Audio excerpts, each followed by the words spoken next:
Yeah, exactly. I felt like, look, it was, I guess, the Manny show. Even on TV, I can remember watching programs and they're saying, oh, the Manny Pacquiao fight in Brisbane. My name wasn't normally mentioned in those programs, but now hopefully I'm a bit more recognised and I've established myself in the boxing community a bit more. I hope so. I'm world champ now, and he's been out of action for a while, and he's coming back and having a UFC fight with Conor McGregor.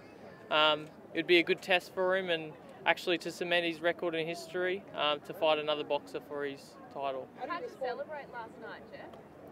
How did I celebrate? Oh, I went to an after party just with family and friends, and just had a lot of photos and chats to them, and that was it. I didn't drink because after getting hit in the head a fair few times, I don't feel like destroying any more brain cells. I don't know.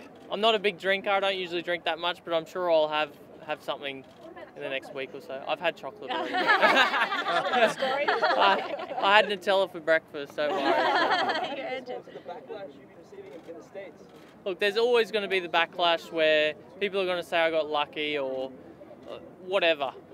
There's always going to be the naysayers saying that I didn't win the fight, but I felt like I won the fight. I think a lot of Queenslanders think I won the fight, and people around the world. So you're always going to have a select few that are going to be against you. Yeah, look, Manny Pacquiao is an absolute warrior. He's a legend of the sport.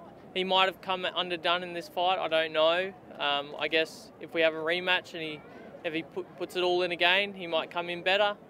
I don't know. Were you surprised by how well you were going in those first few rounds, mate? Yeah, I felt really good in those first couple of rounds. I felt like I had the distance and I had his measure those couple of rounds, so I was very happy with how it started.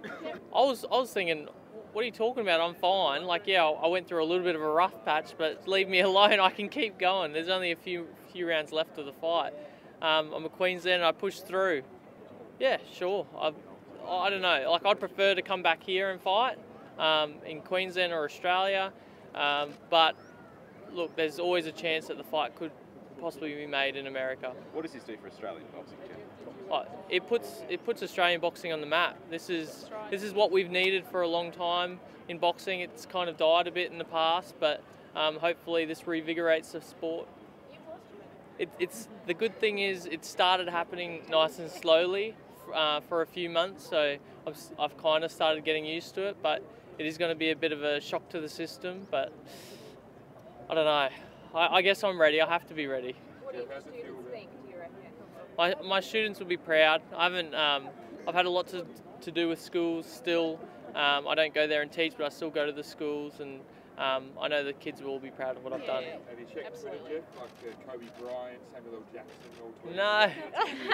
No, I haven't seen the Twitter of those guys doing it, but I've seen my Facebook, and that's going gangbusters at the moment. Jeff, can we ask Jo how she felt about telling the big secret from the audience of millions of people? Well, we both planned that we'd be saying it, so I helped him write the speech the night before, so I knew it was going to happen. But yeah, it was just, I know, sort of surreal when he did say it, and yeah.